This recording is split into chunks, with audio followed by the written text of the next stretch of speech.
have seen the Kindred and the Volibear from him previously. Potential again for V5 to go towards that pick, but we'll have to see what they decide to go with for Weiwei in that jungle. I'd like to see them pick up either the Aphelios or that Callista here, depending on how aggressive they want to be. Okay. Ashe available as well. This is something that Top Esports banned away in game number 1. So Sam D gets to go for the Ashe. This is his tied most played alongside Aphelios, and now Callista matching that 5-play mark as well. But it sets up once again for this mid-game aggression with long-range engage. And we have seen them pair that before with PP God's Bard, so potential to go towards that once again. Although, as I say that, they're actually a little bit worried about that Aphelios Karma going over towards Top Esports, and they don't want to have to deal with that right now, so instead they will take the Karma for themselves, and that is still a flex for Mole and also towards PP God in the bottom. So the Karma goes into, or likely into the hands of Mole, because PP God has played the Karma one time this split, but ultimately, when I think of PP God, I think of engaged champions, I think of playmakers, and I don't really want to see him on the Karma, but the Kai'Sa comes through from Jackie Love. It's his second most played, as one of the only AD carries that's willing to play it. It does mean, though, that Top Esports are looking to try and have this dive set up, right? But you've just taken the Volibear away from that potential, and on V5 side as well, you've paired Volley with Karma. So Volley, who likes to be sped up, get into these fights when he's using his Q, now has that added speed boost alongside the Karma shield. So V5 looking very much like, okay, we want to use these frail Yordians to get on top of you, command the CC, command the slows, and be a serious nuisance in these fights. Orianna removed from the table once again from V5 here. This time it's answered with a Twisted Fate ban, but a respect ban here towards 369 as the Wukong is banned away. And I'm curious now where Top Esports are going to go with this one. It looks like they're just going to continue to target Mole here. They go with the Zoe ban that they went with in game 1. I'm curious to see if they want to try and go towards something like the Galio here for Mole. I think when you look towards Kai'Sa, who struggles because of her short range, where unless she can use the Killer Instinct to reposition, isn't in the best of shapes, something like a Galio that can sit there, can taunt, can apply the CC, and also have that big ultimate too, could work pretty well against this, but they are going to hold off on waiting to see where that Karma Flex is going to go, and BuBu is just going to get his hands on his old faithful with Is That Renekton. Yeah, it does mean that Volibear jungle will be going into the hands of Weiwei, unless it's some kind of crazy Volibear support, but we'll come to that hurdle if it ever happens. 369 hovering on the Ornn right now. It's been super solid, super stable, especially up against this Renekton, and it's comfort across the board in the top lane. And again, we're just setting up for more of this CC potential to enable Jackie Love in these fights. Have to see what they are going to finally go for Knight here in the mid lane. Could go towards something like the Sylas if they want to just double down on, hey, let's all get in on top of V5, but it looks like instead they're a little bit worried about this run down, chase down potential that you have from Weiwei on this Volley, and also from BuBu on this Renekton, so they want to go towards a bit of disengage. Interesting to see a Cassiopeia locked in. It's not something Knight has played this split, but it's something we've seen a decent amount from DMO, at least, as Twyla does love that Cassiopeia pick. And you can see the 20% win rate, and I think that is pretty much exclusively down to Twyla. We'll see how the Cassiopeia works out. But now with Victory 5 hovering a Sylas, that Karma could be a support. I imagine it is going to be the Karma support. I mean, we've seen PP God play this before, and it does reasonably well against the short range of the Kai'Sa here as well. So a very poke-orientated bottom lane for Victory 5. And Mole going towards the Sylas. So this is a bit of an interesting one, because he hasn't actually played the Sylas yet this split. This is another new one for Mole, but definitely something that can... It struggles a little bit with Cassiopeia in the mid lane because, of course, you've got the Miasma, which can hold him in place. Also, she's got a bunch of sustained damage that can come out if you fail to land it at Abscond Abduct. So, Mole is going to have his work cut out for him here against Knight. This is going to be an interesting game. I was not expecting a Cassiopeia to come through from Knight here. So you can see the coaches step forward and bow. Sorry, I just had an epiphany to my left. It's Mole playing the Sylas top. I think it might actually be just Mole is going to go up towards the top side and take that top lane matchup against the Ornn. And then you have BuBu play the Renekton in the mid lane against the Cassiopeia, which would be slightly better, but I could be wrong with that still. Maybe I'm just thinking too deep about this. Outthinking yourself, potentially. Yeah. We've seen it before. We've seen mid lane Sylas swap up towards the top lane and try and go for that counter pick. We'll have to see how it's all going to work out. I'm just keeping my eyes on Knight in that mid lane. Now he's bringing out a Cassiopeia. It's a carry. It's something that he can really influence the game on, especially with those petrifying gazers. See if he's going to find that during the mid game. But once again, JackeyLove going for one of these AD carries that really wants to be getting towards 3 items before he truly hits his power spikes later on into the game. This is going to be a big game now for Top Esports as they are against the ropes as we head into game number 2 between them and V5.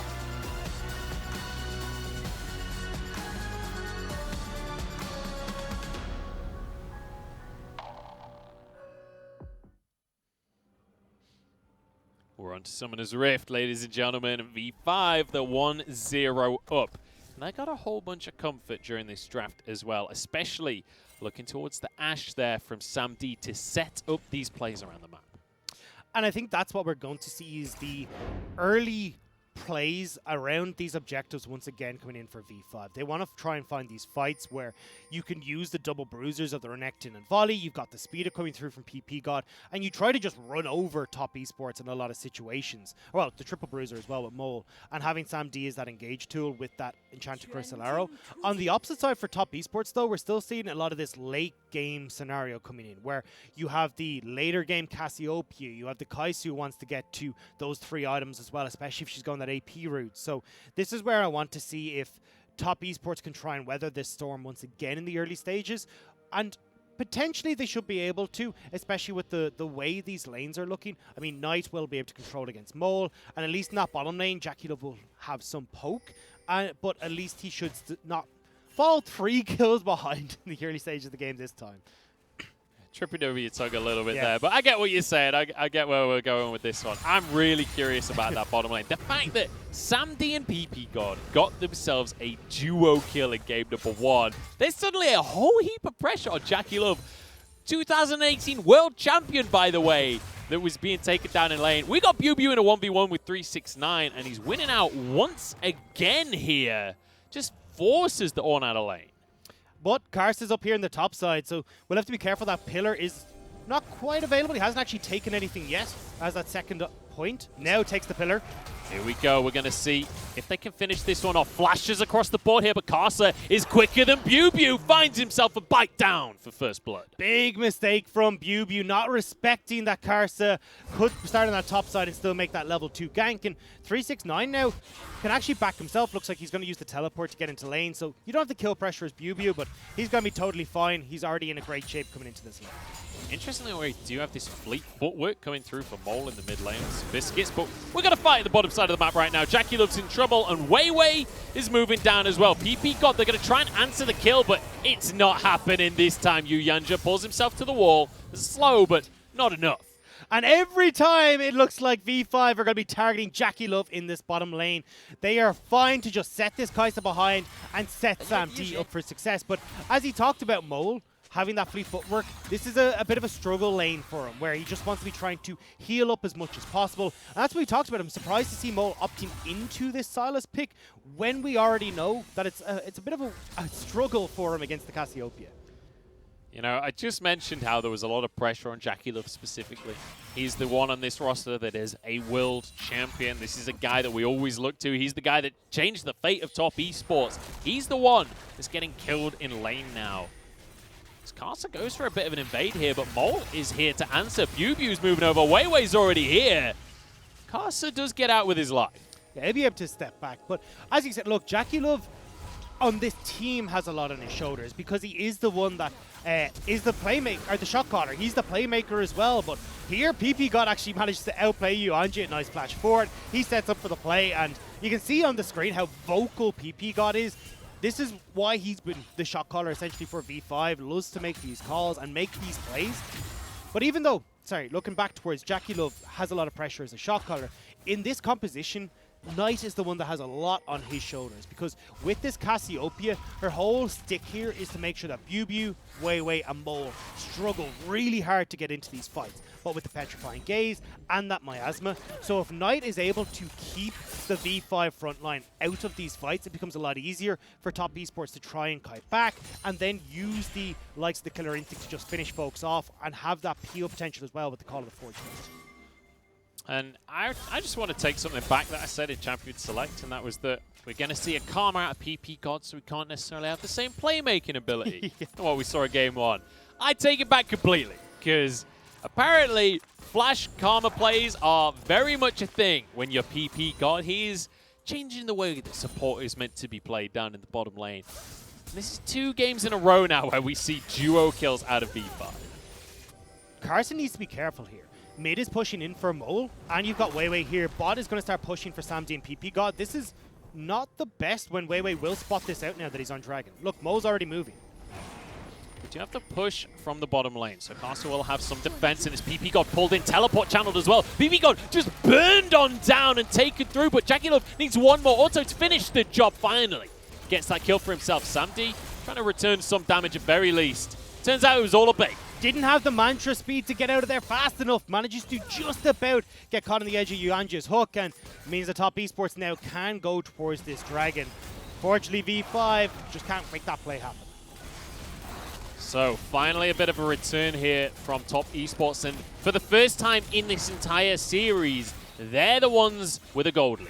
There's a lot of V5 moving down. They'll Mew even walking. They're looking for the play. I'm surprised they're going for this. Weiwei is removed from the play, and that is a beautiful ult coming out from Mole. He destroyed everyone from the side of top esports. Yuyanja cannot escape this one as Samdi will chase it down. PP God gets a kill, and I couldn't see it, but Mole is a visionary. Mole is a monster.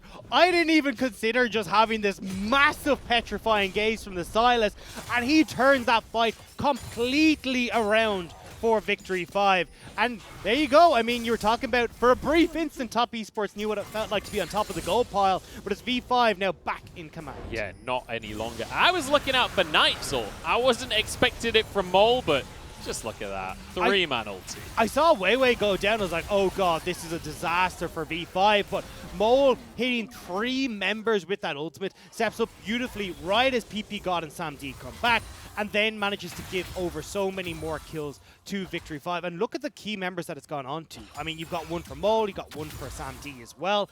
But on the opposite side, Jackie Love has managed to pick up 2 of those kills. The double pickaxe now coming back into lane because he's going to go for the Manamune and also for that Guinsoo's Rage Blade, so he'll get double use. But crucially, it also gives him that evolved Q as well. So he'll be able to clear out these waves far better against Sam D now in this bottom lane. It's just insane to me that this is Mole we're talking about. This is the guy that was randomly playing Nico AD carry last split. This is the guy that was, as far as I could see, trolling back in spring. And now he comes in against top esports and makes a play like that, makes Knight look like the worst mid laner. I'm struggling to comprehend what's happening in front of me, Doug. But it's a thing of beauty. It's fantastic to see the potential for Mole finally being realized, because when he came back in and started in BLG years back, hang on a second. Jackie Love's going to be stunned up. There's a tether to follow it up as well. Jackie Love can't get out of this one. Exhaust keeping him still as the bear pounces, and now Yuyanja's in trouble because those towers don't do anything against Volibear. Yuyanja chased on down. And Mole wants another kill for himself. Uses Yuyanja's ult against himself, but they can't close the gap. It doesn't matter. They still got Jackie. Merc Thread saves lives in that situation, just about managed to get out, but here you go, Rift Herald will be traded topside. V5 are making the play spot, they get the kill, they're getting these turret plates, and this is a very similar story to what we saw in the last game, where V5 are happy to trade this early Rift Herald for just plates directly into the hands of Sam D. We've got a high-octane game once again, and it's V5 that are setting the pace once more here, and I'm excited to see that they are still going to play with this confidence. They come out of game number 1, they get themselves a win, and once again, they look to set the way that the game is played here for top esports, and it's very much about whether or not TES can answer this aggression. And I do want to go back to what we were saying about Mole. Like, when he started in 2018 on BLG, he came in at the very beginning in spring, and he looked amazing. I was alongside Chieftain. These guys looked set to take over that mid-jungle 2v2. But then very quickly as the split went on, he started to fall off. Then he found his way onto V5 and looked like the best team on, our best player on V5, but V5 wasn't the best team. Now, though, he looks like he's really found himself once again in summer 2020. And even Knight is having some tough times against him. And I think that we have to acknowledge the strategy that is clearly being used, especially in game number 2 here, and that is shut down JackeyLove. Do not let this guy play. They're saying that, look, every single time Top Esports is winning, JackeyLove is making these insane plays, which they're not wrong. And so both games now in this series, V5 are like, all right, Wei, just jump at JackeyLove. Just run him down every single time. And it's working wonderfully. Well, we're going to have to see if they can make it work here once again, because we got that Dragon spawn in 50 seconds. Inferno, both sides are going to want this. And with the 2 teleports up for both top laners, this could turn into a bloodbath very quickly. Casa already in position to try and find an opportunity to start some action. Moving towards the mid lane here, and he's assessed that Knight is the guy that needs the gold this game. He's going to be able to drop a Rift Herald, but Wei, I think, spotted him there. And it means that Mole should get away with his life. Yeah, you can see the pings going down. They knew he was there, so Mole playing super far back. Does nick the Petrifying Gaze, though, here from Mole. So Can back here does have the teleport available, so can get towards this dragon fight if it kicks off, whereas Knight will have to walk back. So I'm curious to see if V5 how quickly they want to try and start up this objective, but they're not going to put too much pressure just yet. Yeah, the fact that they're just slowly farming away in the bot lane makes me think that they're going to wait for a play first, and the play that they're moving towards is Wei in the bottom lane once more. They also didn't know where Top Esports were. They're waiting for that hawk shot, as you can see, so now Wei moving into position. And this could be a very quick fight, as this dragon is going to get started by V5. So JackeyLove has himself that Mana Moon, so he will actually be ahead of Sam D in damage despite the scoreboard right now if the fight does kick off. But it's going to be much more about the mid laners here, much more about if the CC can be layered from V5, they really want to get on tonight. Flash is available. You don't even need it. Just slithers away. Now Yuyanja's the one to start the fight as he gets a knock-up across the team here. Wei jumps out of the play, but that should open up Dragon for Top Esports. Mole goes for a 1v1 on tonight, but doesn't get the stun for himself. Neither does Knight either, and everybody walks away. I mean, you say that, but V5 are trying to take back this river. Knight has his TP, though, so Top Esports will still look to posture here for a little bit longer. The sheer confidence to make that play. By all rights, V5 had lost this Dragon, but we're not done just yet. Herald goes down to the bottom lane. JackeyLove going to push this one as Knight teleports in, and that's going to deter the Dragon attempt from V5. BioBio is kind of low, though, so 369 is doing a good job of pushing him back.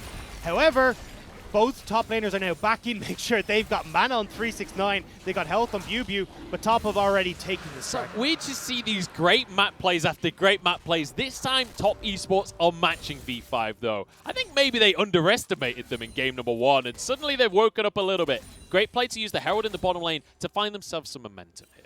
And now they can continue to push in. They will get another turret plate here for JackeyLove. So JackeyLove is still really strong at the moment. Well, not at the moment, but will be really strong when he does get that back. Finish the Guinsoo's Rage Blade. Can then work towards the Nashor's Tooth, which I imagine is what he's going to go for in this build path.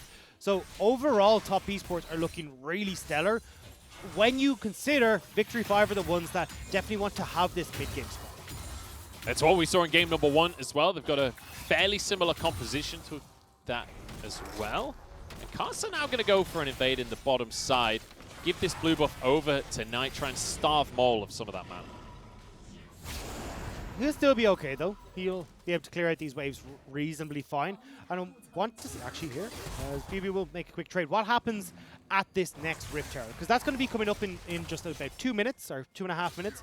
So we'll have to see how V5 want to try and conduct themselves around that. You're going to have these turret plates falling off fairly quickly. There could be the potential for JackeyLove and Yuyanji to just kill that bottom lane turret and forego that Rift Herald play at the top side, but I'm not sure what the call here is for Top Esports, how aggressive they want to be. That'll be the question, and we'll see that in a couple of minutes' time. We've got some pings around the map as Casa moved up to the top half so that he can secure his own blue buff as well. But Wei, I think, has moved down towards that bottom lane. They were looking to try and dive JackeyLove. They're going to spot JackeyLove, who does have the flash available if he needs it, but I think realizing that there ain't that much damage here.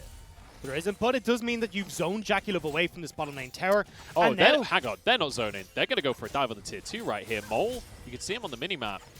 I think they're just trying to stop any more pressure from coming down. So Sam D guarantees this bottom lane tower, and now you can start that rotation towards the top side as that Rift Herald is about to spawn. So fantastic play from V5.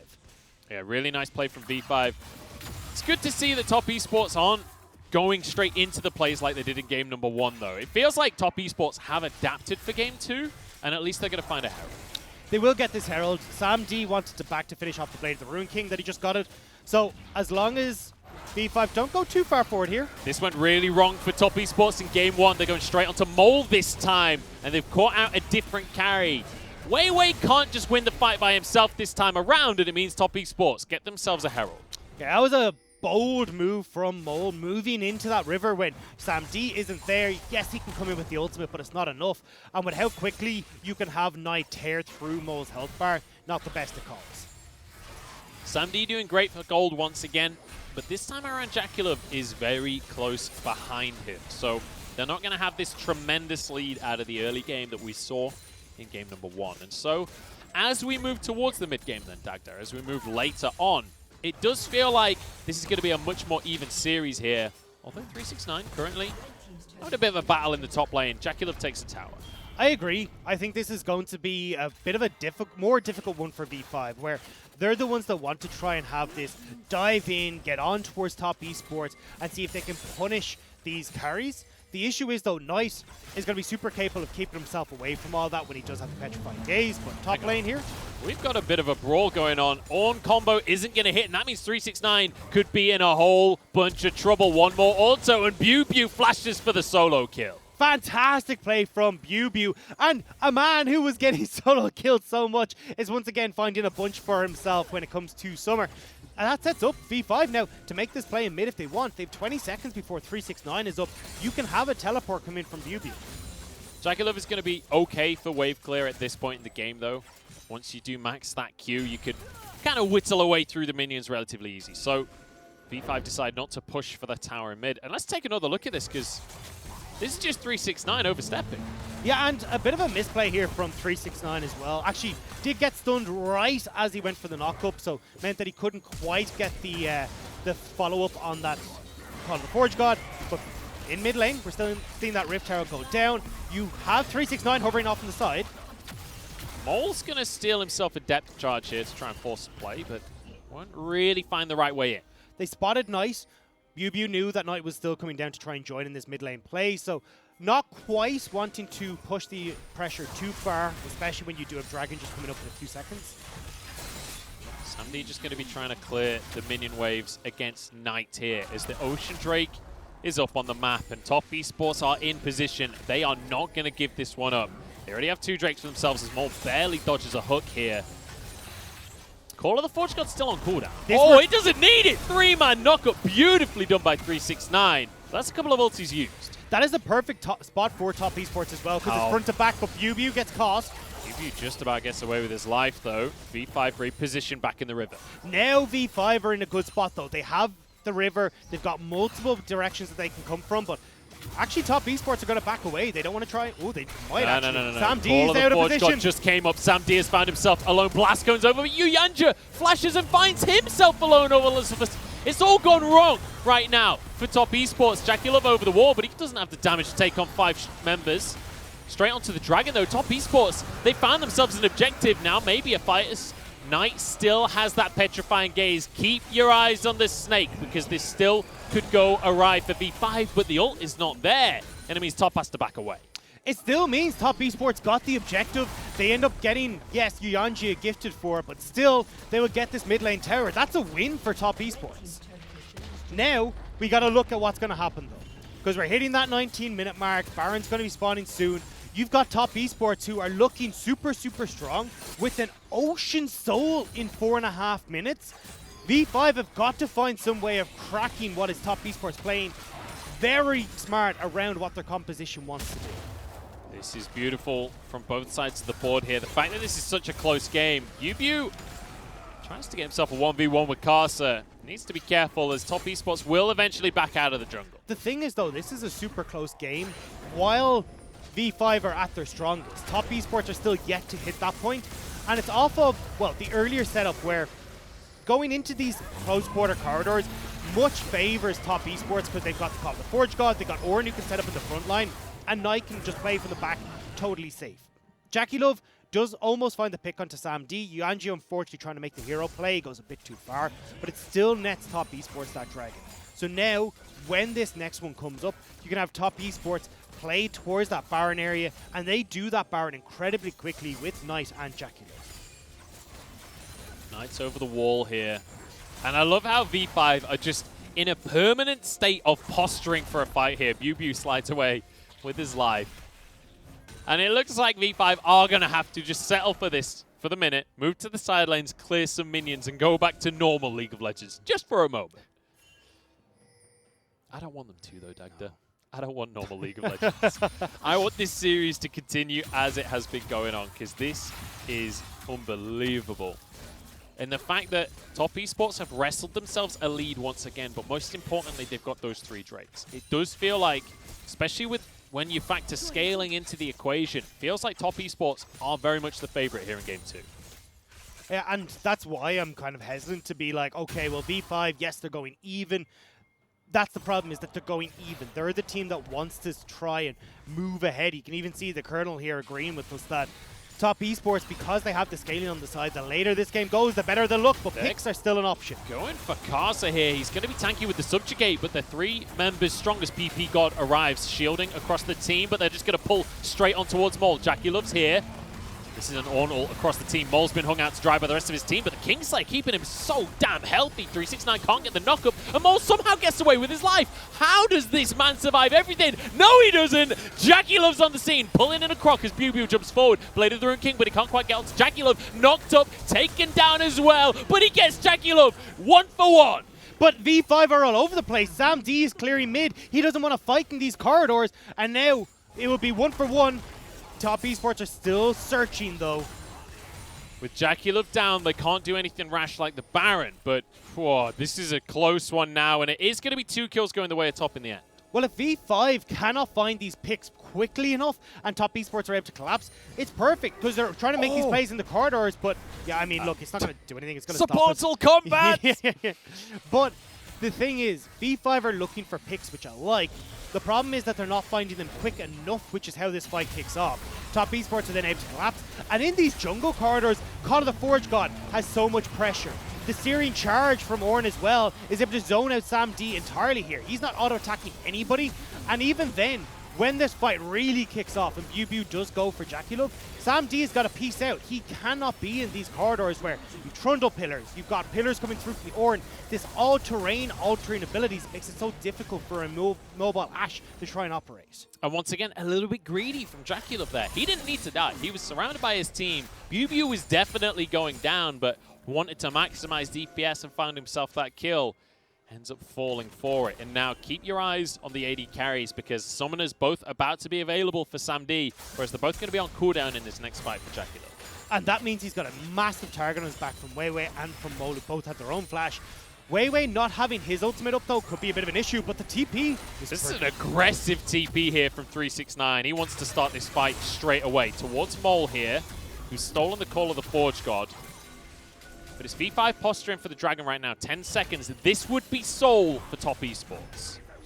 They need to try and get onto Jackie Love and Knight. That's why V5 are trying to spread out here, open up for multiple angles. This is Mole's ult across the team of top esports. Knight knocked up, but he's going to be okay for now as 369 wants to return a ram onto the enemy team. It's Mole knocked up onto the entire team. Jackie Love's into the backline here trying to finish off the kill, but the Kingslayer keeping Mole healthy. PP got over the wall, but he somehow survives this one. Mole is going to fall. One more Q, and Jackie Love gets the kill. Top esports, while Knight gets a triple. And that is where top esports come alive. They've been waiting so long to find this big fight versus V5, and this is the one that broke the camel's back. They get the Ocean Soul. They're turning towards the Baron. Top esports are looking to take everything. This game has just been blown wide open by top esports. Jackie Love going into the backline, playing assassin AD carry, and in the meantime, Knight just deals with the entire rest of V5. And it was a bit unfortunate there for V5, where they had the right idea, try and get the wide berth of a bunch of different... Oh, PP God. You don't survive this on PP God. That's a big, scary snake. And you know what? Knight is going to be in a 1v3 here. But I'm thinking I might even favor Knight for this one. Stunned up And there's the ulti as well. He doesn't quite have the damage to bring down the bear. Oh Yes, my he does. God. And he's got a lifesteal to boot as well. Oh, no! Burning down the Quag. No way! Knight, you monster! What is going on in this game? Knight has just managed to 1v3 all of V5. What was that? That is unbelievable. That is the best mid laner in the world, my friend. Oh, Knight makes it look so damn easy. Just finishes off the Magi Soul Stealer to add a little bit of insult to injury, but he doesn't need anything more. He has done his job in this game. Be that consistent damage.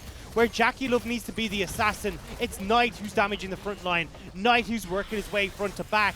And when he's just worked his way through 3 different players on V5 who've come in at 3 different times, it is just feeding this snake more and more. And you know what? They are taking this base apart. Top Esports took game 1 personally, and they are not going down without a fight. Sam D now caught up, knocked up.